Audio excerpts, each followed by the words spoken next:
स्वागत है दोस्तों आप सभी का आपके अपने YouTube चैनल आर के विथ एजुकेशन पर। दोस्तों हमारी जो बाल विकास और शिक्षा शास्त्र की जो टॉपिक वाइज प्रश्नोत्तरी चल रही थी, आज उसका भाग 55वां है और इसके अंदर हमने जो भोजन संबंधी विकार और विकासात्मक जो विकार है उनसे संबंधित 40% लिए हैं। इससे पहले हमने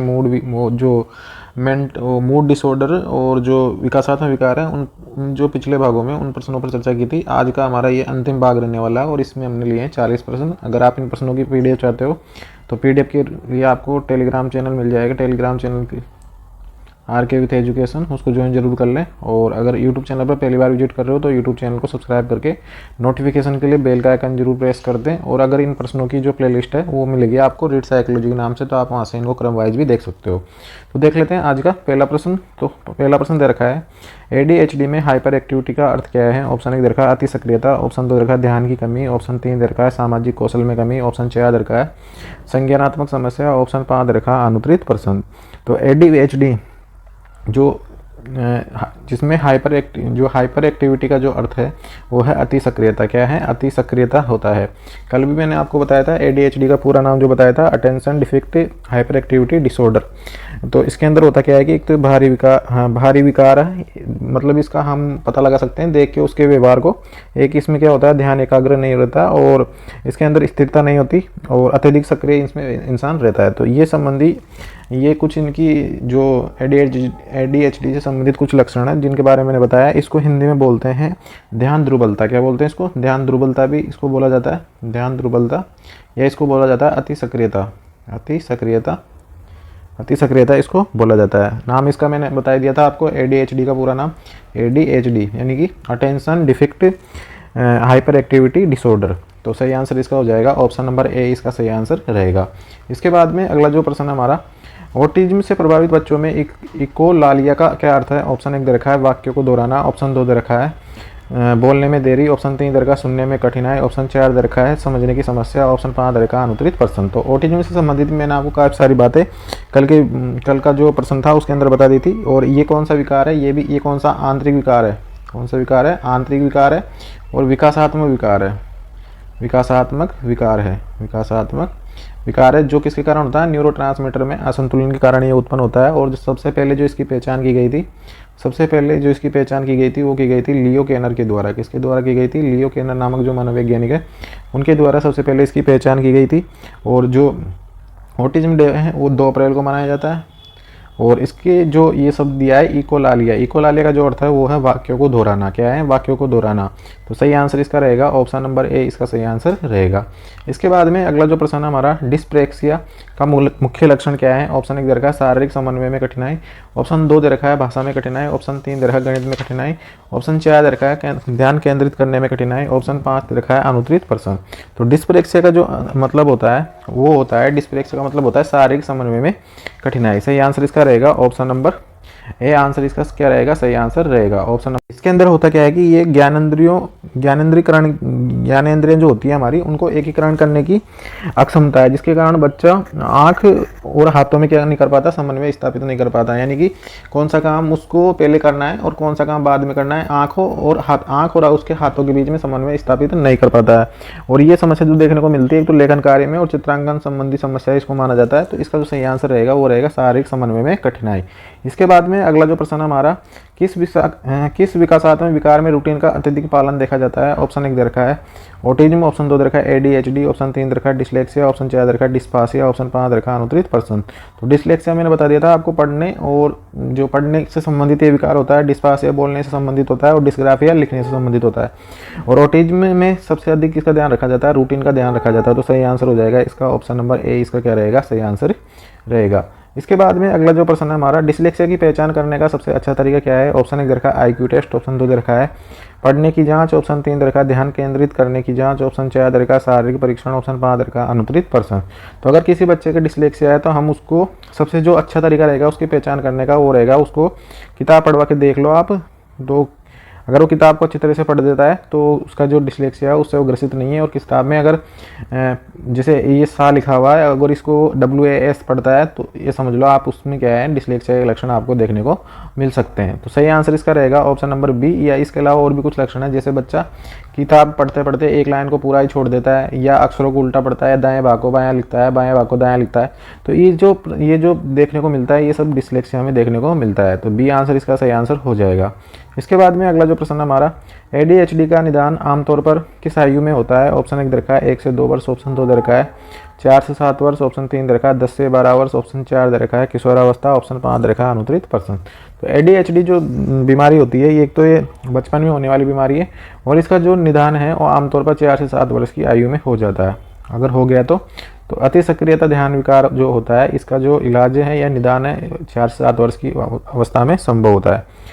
तो बी आंसर इसका सही आंसर हो जाएगा। इसके बाद में अगला जो प्रश्न है, स्पेक्ट्रम शब्द का उपयोग किस विकार में होता है? ऑप्शन 1 दे रखा है डिस्लेक्सिया, ऑप्शन 2 दे रखा है ऑटिज्म, ऑप्शन 3 दे रखा है डिसकैलकुलिया, ऑप्शन 4 दे रखा है ADHD, ऑप्शन 5 दे रखा है अनुत्तरित पर्सन। तो स्पेक्ट्रम शब्द का जो उपयोग किस विकार में किया जाता है? तो स्पेक्ट्रम जो शब्द है उसका उपयोग किया जाता है ऑटिज्म में। किसमें किया जाता है? ऑटिज्म में किया जाता है। ऑटिज्म को और क्या क्या बोल सकते हैं? ऑटिज्म को एक बोला जाता है आत्म विमोह। क्या बोला जाता है? आत्म विमोह इसको बोला जाता है। एक इसको बोला जाता है स्वलीनता। क्या बोला जाता है? स्वलीनता भी इसको बोला जाता है। एक इसको बोला जाता है ऑटिज्म हो गया, एक ऑटिज्म बोला जाता है, और एक इसको बोला जाता है ASD, यानी कि इसका पूरा नाम हो गया ऑटिज्म स्पेक्ट्रम डिसऑर्डर। तो जो स्पेक्ट्रम शब्द का प्रयोग है वो ऑटिज्म के लिए किया जाता है। तो सही आंसर इसका हो जाएगा ऑप्शन नंबर बी। इसके बाद में अगला जो प्रश्न है हमारा, IEP यानी इंडिविजुअलाइज्ड एजुकेशन प्रोग्राम किसके लिए उपयोगी होता है? ऑप्शन 1 दे रखा है ऑटिज्म, ऑप्शन 2 दे रखा है डिस्लेक्सिया, ऑप्शन 3 दे रखा है ADHD, ऑप्शन 4 दे रखा है उपरोक्त सभी, ऑप्शन 5 दे रखा है अनुत्तरित पर्सन। तो IEP का जो उपयोग किया जाता है वो ऑटिज्म में भी किया जा सकता है, डिस्लेक्सिया के लिए उपयोगी है, और ADHD के लिए भी उपयोगी है। तो सही आंसर हो जाएगा ऑप्शन नंबर डी आंसर सही हो जाएगा। इंडिविजुअलाइज्ड का मतलब होता है विशेष, मतलब उसको व्यक्तिगत रूप से शिक्षा देना। क्या? व्यक्तिगत रूप से शिक्षा देना, इसको ऐसा मान सकते हैं। तो प्रोग्राम है एजुकेशन इन बच्चों को पढ़ाने के लिए। तो डी आंसर इसका क्या हो जाएगा? ऑप्शन नंबर डी इसका सही आंसर रहेगा।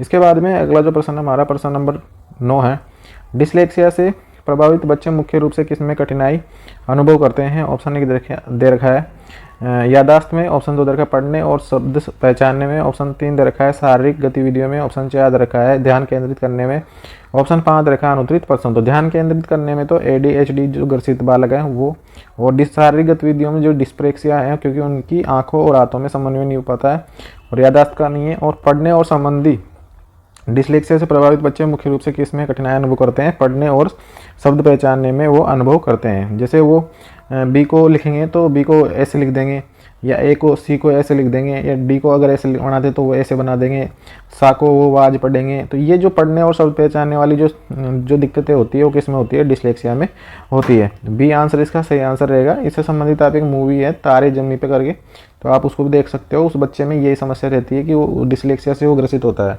तो इसका जो सही आंसर रहेगा वो रहेगा ऑप्शन नंबर बी। इसके बाद में अगला जो प्रश्न है हमारा प्रश्न नंबर 10 है, ADHD का उपचार मुख्य रूप से किस पर आधारित होता है? ऑप्शन 1 दे रखा है दवाएं, ऑप्शन 2 दे रखा है व्यवहार चिकित्सा, ऑप्शन 3 दे रखा है शिक्षा समर्थन, ऑप्शन 4 दे रखा है उपरोक्त सभी, ऑप्शन 5 दे रखा है अनुत्तरित पर्सन। तो ADHD का जो उपचार है मुख्य रूप से किस पर आधारित होता है? तो दवाइयों में, व्यवहार चिकित्सा के द्वारा भी किया जा सकता है, और शिक्षा समर्थन में भी होता है। तो सही आंसर इसका हो जाएगा ऑप्शन नंबर डी इसका क्या रहेगा? सही आंसर रहेगा।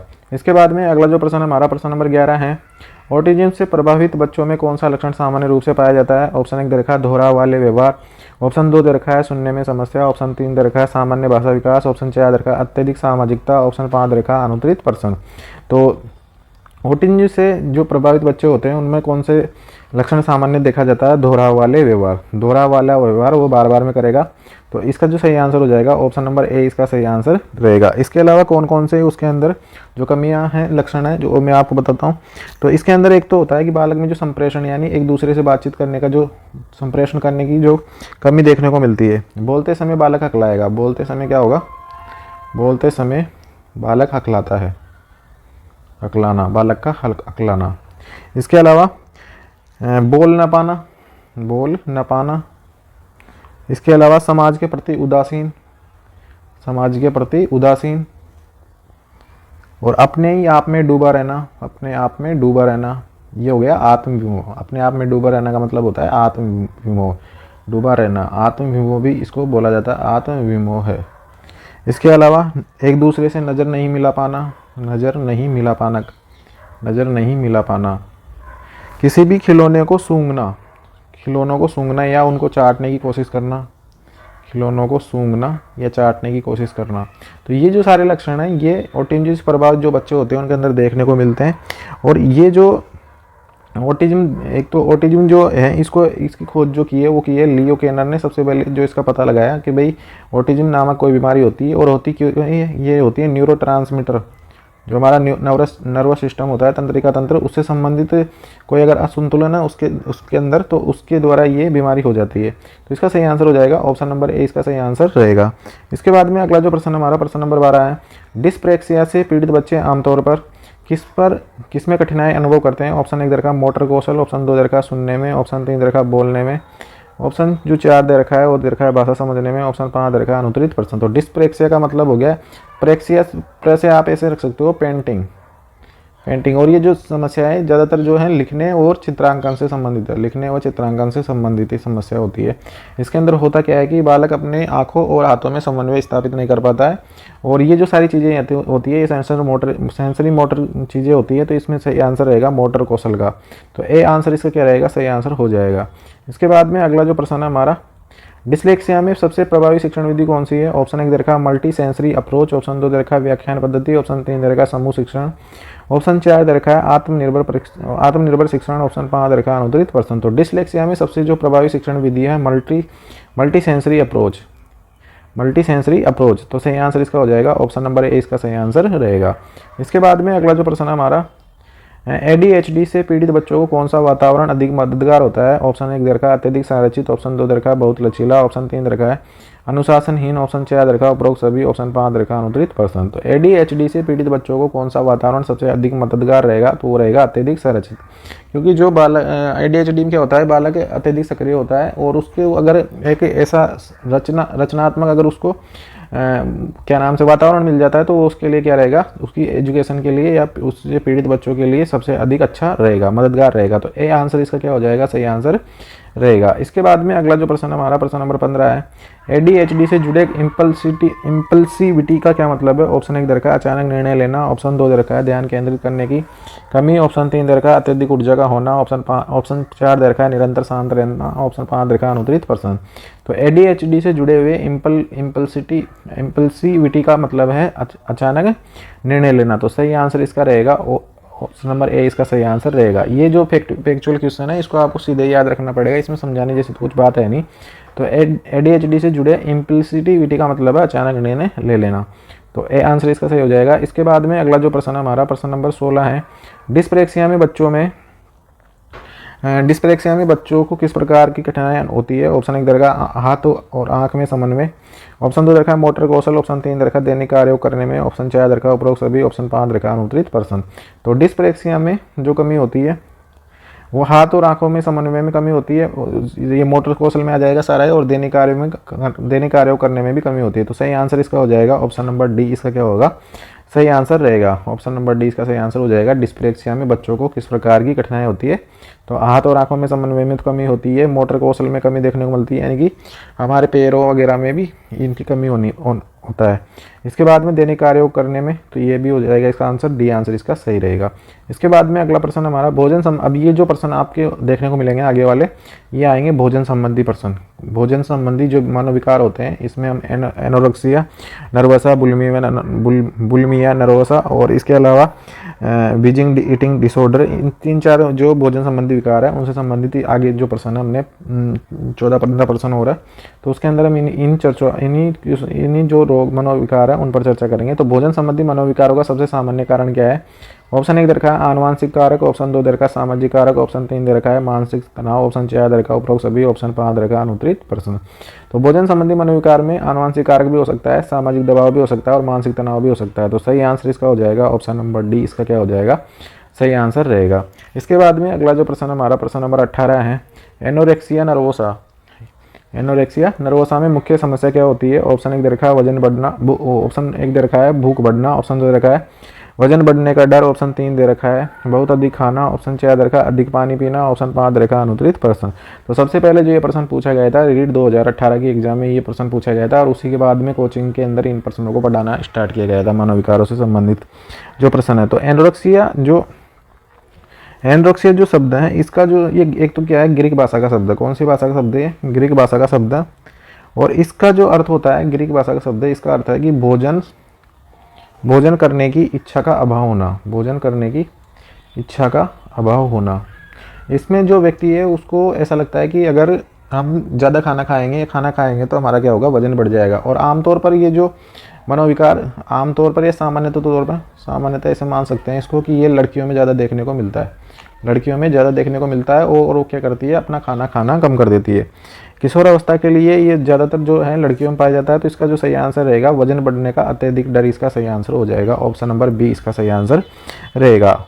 इसके बाद में अगला जो प्रश्न है हमारा, बुलिमिया नरोसा में कौन सी आदत होती है? ऑप्शन 1 दे रखा है अत्यधिक खाना खाना और उल्टी करना, ऑप्शन 2 दे रखा है वजन बढ़ाने की कोशिश, ऑप्शन 3 दे रखा है भोजन से घृणा, ऑप्शन 4 दे रखा है उपरोक्त सभी, ऑप्शन 5 दे रखा है अनुत्तरित प्रश्न। तो इसका जो सही आंसर रहेगा, बुलिमिया नरोसा में क्या होता है कि ये एक भोजन ग्रहण करना, अत्यधिक भोजन ग्रहण करना। इसमें क्या हो जाएगा, अत्यधिक भोजन ग्रहण करना, अत्यधिक भोजन ग्रहण करना। और फिर किस चीज़ ग्रसित रहना, फिर इससे ग्रसित रहना कि वजन बढ़ने को लेकर चिंतित, वजन बढ़ने को लेकर चिंतित। और इसके अंदर होता क्या है कि अत्यधिक, इसमें 2 प्रकार का होता है। कि होता है पर्जिंग बुलिमिया। इसके अंदर अगर हमने खाना खा लिया और हमको क्या होगा, वजन बढ़ने का डर लगेगा, तो हम क्या करेंगे, उसके अंदर अत्यधिक खाना खाने के बाद में उल्टियाँ करेंगे। ड्रग्स, दवा आदि का प्रयोग के द्वारा हम क्या करेंगे, वजन कम करने की कोशिश करेंगे। एक होता है नॉन पर्जिंग बुलिमिया का मतलब होता है कि अत्यधिक खाना खाने के बाद में व्यायाम करने की कोशिश करेगा आदमी, योग करने की कोशिश करेगा और जिम के द्वारा, एक तो मतलब मेडिकल मतलब दवाइयों के द्वारा कम करने की कोशिश करना, और एक अपने नेचुरल तरीके से वजन कम करने की कोशिश करना। तो इसके अंदर क्या हो जाएगा कि बुलिमिया नरोसा में कौन सी जो आदत होती है वो होती है अत्यधिक खाना खाना और फिर उल्टियाँ करना। तो इसका सही आंसर हो जाएगा ऑप्शन नंबर ए, इसका सही आंसर रहेगा। इसके बाद में अगला जो प्रश्न है हमारा, अगला प्रश्न है बिंज ईटिंग डिसऑर्डर का मुख्य लक्षण क्या है? ऑप्शन 1 दे रखा है कम खाना, ऑप्शन 2 दे रखा है अत्यधिक खाना खाना और बाद में पछतावा महसूस करना, ऑप्शन 3 दे रखा है केवल तरल पदार्थ पीना, ऑप्शन 4 दे रखा है उपरोक्त सभी, ऑप्शन 5 दे रखा है अनुत्तरित प्रश्न। तो इसका जो बिंज ईटिंग डिसऑर्डर का जो मतलब है अत्यधिक खाना खाना और बाद में क्या करना, पछतावा महसूस करना। एक बार खाना खा लिया दबा के और फिर सोच रहे हैं कि यार वजन बढ़ जाएगा, तो ये है बाद में पछतावा महसूस करना। इसमें खाने पर कोई नियंत्रण नहीं होता है। इसमें क्या होता है, इस पे खाने पर कोई नियंत्रण नहीं होता है, इसमें खाने पर कोई नियंत्रण नहीं होता है। कई लोग आपने देखे होंगे जो खाने पर कोई नियंत्रण नहीं रखते और फिर बाद में कहते हैं यार मेरा वजन बढ़ सकता है, या फिर मुझे जिम जाना चाहिए, या फिर पछतावा महसूस करते हैं बाद में। तो बी आंसर इसका क्या हो जाएगा, सही आंसर रहेगा। इसके बाद में अगला जो प्रश्न हमारा, एनोरेक्सिया नर्वसा के दीर्घकालिक प्रभाव में क्या शामिल है? ऑप्शन 1 दे रखा है हड्डियों का कमजोर होना, ऑप्शन 2 दे रखा है हृदय रोग, ऑप्शन 3 दे रखा है कुपोषण, ऑप्शन 4 दे रखा है उपरोक्त सभी, ऑप्शन 5 दे रखा है अनुत्तरित प्रश्न। तो एनोरेक्सिया नर्वसा के दीर्घकालिक प्रभाव में, जैसे जो लोग खाना कम कर देते हैं खाना, तो उनकी हड्डियों का कमजोर होना बनता है, हृदय रोग भी उनको हो सकता है और कुपोषण भी उनको हो सकता है। और ख़ासतौर पर ये जो बीमारी है ये लड़कियों में देखने को मिलती है। तो कुछ लड़कियों की हालत भी ऐसी होती है कि उनकी हड्डियाँ कमजोर रहती है, हृदय रोग उनके हो जाते हैं, कुपोषण से ग्रसित रहती है। तो ये जो है देखने को मिल जाते हैं। हमारे आम जीवन में भी कई प्रकार के लोग हैं, कई प्रकार के इंसान हैं, तो कुछ खाना कम खाते हैं, कुछ ज़्यादा खाते हैं, तो ये जो बीमारियां हैं ये हो जाती है। तो सही आंसर हो जाएगा इसका ऑप्शन नंबर डी, इसका सही आंसर रहेगा। इसके बाद में अगला जो प्रश्न है, प्रश्न नंबर 22 है, बुलिमिया नर्वोसा में अक्सर कौन सी आदत पाई जाती है? ऑप्शन 1 दे रखा है छुप कर खाना, ऑप्शन 2 दे रखा है खाना खाने के बाद स्वयं को दोषी महसूस करना, ऑप्शन 3 दे रखा है बार बार वजन मापना, ऑप्शन 4 दे रखा है उपरोक्त सभी, ऑप्शन 5 दे रखा है अनुत्तरित प्रश्न। तो बुलिमिया नर्वोसा में जो अक्सर जो आदत पाई जाती है वो पाई जाती है बार बार वजन को मापना। क्या पाई जाती है? बार बार वजन को मापना। तो सही आंसर इसका क्या हो जाएगा, ऑप्शन नंबर सी आंसर हो जाएगा। इसमें क्या होता है, व्यक्ति वजन को लेकर क्या होता है, चिंतित रहता है, व्यक्ति चिंतित रहता है। और खाने के बाद में स्वयं को दोषी करना, ये तो कौन सा है, बिंज ईटिंग डिसऑर्डर। तो इसका सही आंसर तो हो जाएगा अपना वजन को बार बार नापना, सी आंसर इसका सही आंसर रहेगा। इसके बाद में अगला जो प्रश्न है, बिंज ईटिंग डिसऑर्डर में क्या मुख्य चुनौती होती है? ऑप्शन 1 दे रखा खाने को नियंत्रित न कर पाना, ऑप्शन 2 दे रखा भूख न लगना, ऑप्शन 3 दे रखा केवल मीठा खाना, ऑप्शन 4 दे रखा अत्यधिक व्यायाम करना, ऑप्शन 5 दे रखा अनुत्तरित प्रश्न। तो बिंज ईटिंग डिसऑर्डर में कौन सी मुख्य चुनौती है? तो खाने को नियंत्रण न कर पाना क्या होती है, इसकी मुख्य चुनौती होती है। तो सही आंसर इसका हो जाएगा ऑप्शन नंबर ए, इसका सही आंसर रहेगा। इसके बाद में अगला जो प्रश्न हमारा, एनोरेक्सिया नर्वोसा से पीड़ित व्यक्ति अक्सर कैसा महसूस करता है? ऑप्शन 1 दे रखा है मोटापे से डर, ऑप्शन 3 दे रखा है भूख के बाद खाना खाने से मना करना, भूख के बावजूद भी खाना खाने से मना कर देना। ऑप्शन 3 रखा अपना वजन सामान्य से अधिक समझना। ऑप्शन 4 रखा उपरोक्त सभी। तो इसका जो सही आंसर रहेगा, मोटापे से भी डर लगता है, एनोरेक्सिया नर्वस स्पिरिट व्यक्ति को भूख के बावजूद भी खाना कम खाना पसंद करेगा, तो ये बात भी सही है, और अपना वजन सामान्य से अधिक समझेगा, तो ये बात भी सही है। तो सही आंसर इसका हो जाएगा ऑप्शन नंबर डी, इसका सही आंसर रहेगा। ऑप्शन नंबर डी इसका क्या हो जाएगा, सही हो जाएगा। मोटापे से भी डर लगेगा उसको, और भूख होने के बाद भी वो लड़कियां या लड़के जो भी हैं खाना नहीं खाने की कोशिश करेंगे, अपना वजन सामान्य से अधिक समझते हैं, तो सही आंसर हो जाएगा इसका ऑप्शन नंबर डी, इसका सही आंसर रहेगा। इसके बाद में अगला जो प्रश्न है हमारा, खाने की आदतों से जुड़ा पीका क्या है। तो इसका ऑप्शन 1 दे रखा है असामान्य चीज़ें जैसे मिट्टी कागज़ खाने की आदत। ऑप्शन 2 दे रखा है भोजन से परहेज करना। ऑप्शन 3 दे रखा है केवल मिठाई खाना। ऑप्शन 4 दे रखा है उपरोक्त सभी। ऑप्शन 5 दे रखा है अनुत्तरित प्रश्न। तो खाने की चीज़ों से जुड़ा पीका एक तो पाया जाता है छोटे बच्चों में, किसमें पाया जाता है, छोटे बच्चों में। और इसमें बच्चे क्या करते हैं, जैसे मिट्टी खा ली, कागज़ खा ली, आदि चीज़ें होती हैं, असामान्य जो चीज़ें होती हैं उनको खाने की कोशिश करते हैं या उनकी आदत लग जाती है। तो ए आंसर इसका सही रहेगा, ए आंसर इसका क्या हो जाएगा, सही आंसर हो जाएगा।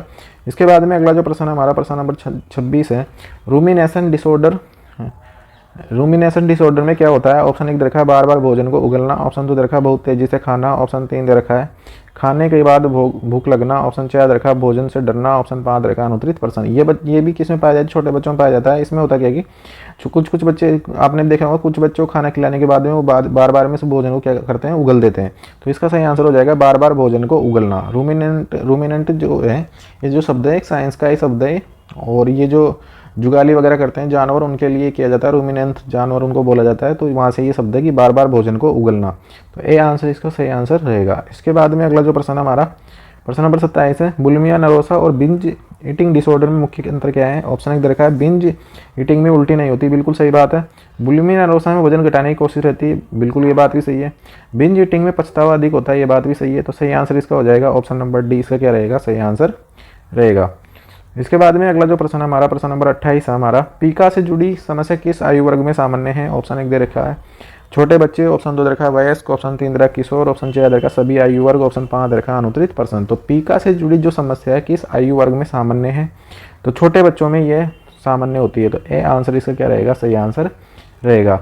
इसके बाद में अगला जो प्रश्न हमारा, प्रश्न नंबर 29 है, खाने के बाद अत्यधिक व्यायाम करने का संबंध किस विकार से है। ऑप्शन 1 दे रखा है एनोरेक्सिया नर्वोसा। ऑप्शन 2 दे रखा है बुलिमिया नर्वोसा। ऑप्शन 3 दे रखा है बिंज ईटिंग डिसऑर्डर। ऑप्शन 4 दे रखा है पीका। ऑप्शन 5 दे रखा है अनुत्तरित प्रश्न। तो खाने के बाद अत्यधिक व्यायाम करने का जो संबंध है वो है बुलिमिया नर्वोसा से। और बुलिमिया नर्वोसा में कौन सा है, नॉन पर्जिंग नॉन पर्जिंग, यानी कि इसके अंदर दवाइयों का उपयोग नहीं होता है। इसमें जिम वगैरह और जो भी कसरत वगैरह करके व्यक्ति अपना वजन कम करना चाहता है। तो बी आंसर इसका क्या हो जाएगा, सही आंसर हो जाएगा। इसके बाद में अगला जो प्रश्न हमारा, प्रश्न नंबर 30 है, भोजन संबंधी मनोविकारों के उपचार में क्या शामिल है। ऑप्शन 1 दे रखा है मनोवैज्ञानिक थेरेपी। ऑप्शन 2 दे रखा है पोषण परामर्श। ऑप्शन 3 दे रखा है दवाइयाँ। ऑप्शन 4 दे रखा है उपरोक्त सभी। ऑप्शन 5 दे रखा है अनुत्तरित प्रश्न। तो भोजन संबंधी मनोविकारों में मनोवैज्ञानिक थेरेपी भी हो सकती है, पोषण परामर्श हो सकता है, और दवाइयाँ भी हो सकती है। तो डी आंसर क्या हो जाएगा, इसका सही आंसर रहेगा। डी क्या रहेगा, इसका सही आंसर रहेगा। इसके बाद में अगला प्रश्न हमारा, प्रश्न नंबर 31 है, आर्थोरेक्सिया का मतलब क्या है। ऑप्शन 1 दे रखा है स्वस्थ खाने की अत्यधिक चिंता करना। ऑप्शन 2 दे रखा है वजन बढ़ाने की इच्छा।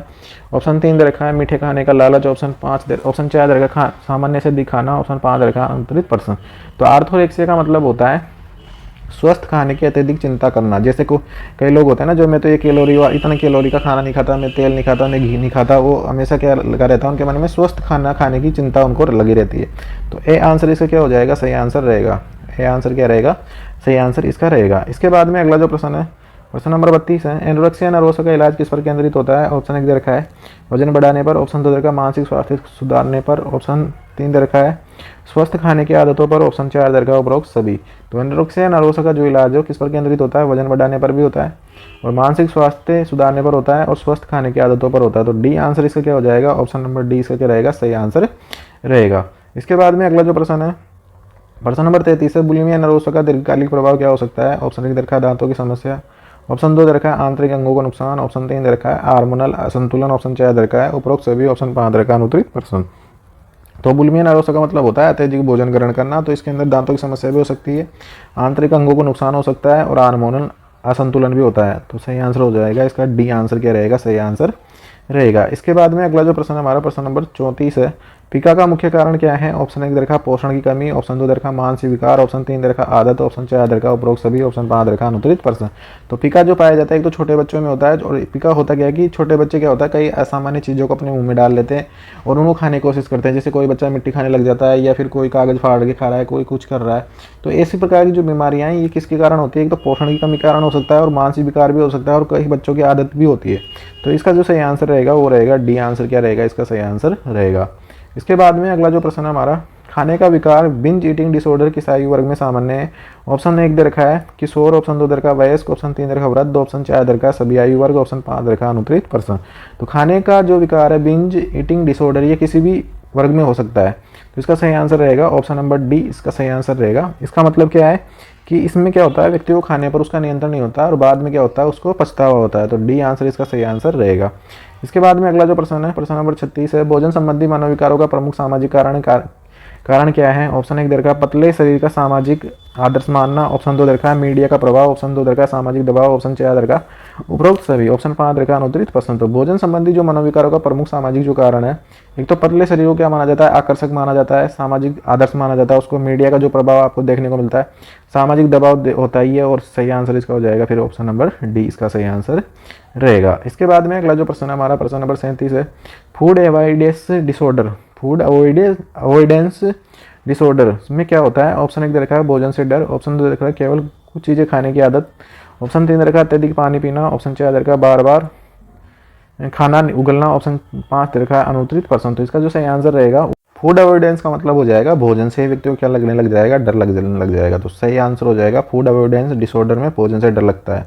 इसके बाद में अगला जो प्रश्न है हमारा, एनोरेक्सिया और बुलिमिया का निदान कैसे किया जाता है? ऑप्शन 1 दे रखा है शारीरिक परीक्षण, ऑप्शन 2 दे रखा है मानसिक स्वास्थ्य मूल्यांकन, ऑप्शन 2 दे रखा है, ऑप्शन 3 दे रखा है खाने की आदतों का विश्लेषण, ऑप्शन 4 दे रखा है उपरोक्त सभी, ऑप्शन 5 दे रखा है अनुत्तरित प्रश्न। तो एनोरेक्सिया बुलिमिया का जो निदान किया जाता है वो किया जा सकता है शारीरिक परीक्षण के द्वारा, और मानसिक स्वास्थ्य मूल्यांकन और खाने की आदतों का विश्लेषण। तो सही आंसर इसका हो जाएगा ऑप्शन नंबर डी, इसका सही आंसर रहेगा उपरोक्त सभी। क्या रहेगा सही आंसर इसका? उपरोक्त सभी इसका सही आंसर हो जाएगा ऑप्शन नंबर डी। तो दोस्तों ये थे आज के हमारे 38 प्रश्न हमने इसके अंदर लिए हैं, जो आज हमने कौन कौन से पढ़ लिए हैं। तो मूड डिसऑर्डर पढ़ लिए हमने, मूड डिसऑर्डर पढ़ लिए, डिसऑर्डर पढ़ लिए, एक डेवलपमेंट यानी जो विकासात्मक विकार डेवलपमेंट डिसऑर्डर पढ़ लिए। एक हमने पढ़ लिया आज ईटिंग डिसऑर्डर, फूड डिसऑर्डर भी इसको बोल सकते हैं, फूड डिसऑर्डर पढ़ लिए। तो 3 प्रकार के हमारे जो हैं ये दे रखे थे मनोविकार, इनको टोटल को बोल सकते हैं मनोविकार। तो हमने तीनों प्रकार के पढ़ लिए। अब हम जो अगला जो हमारा चैप्टर है वो है अभिप्रेरणा से संबंधित, तो हम उसके अंदर भी पढ़ेंगे मोटिवेशन से संबंधित, इसमें प्रश्न पूछे जाते हैं। अब अगर आप इन प्रश्नों की पीडीएफ चाहते हो तो पीडीएफ के लिए तो आपको टेलीग्राम चैनल है आरके विथ एजुकेशन, उसको ज्वाइन जरूर कर लें आप पीडीएफ के लिए, आरके विथ एजुकेशन। और अगर कोई आपका साथी किसी भी रीट एग्जाम या शिक्षक भर्ती की तैयारी कर रहा हो तो उसके साथ चैनल को शेयर जरूर कर दें। और हमने जो टीचिंग मेथड की क्लासें हमने कंटिन्यू लगा रखी है उनको आप अवश्य देखें, और ऐसे वीडियो देखने तथा जॉब संबंधी और भी अन्य अपडेट के साथ हमारे यूट्यूब चैनल पर बने रहें।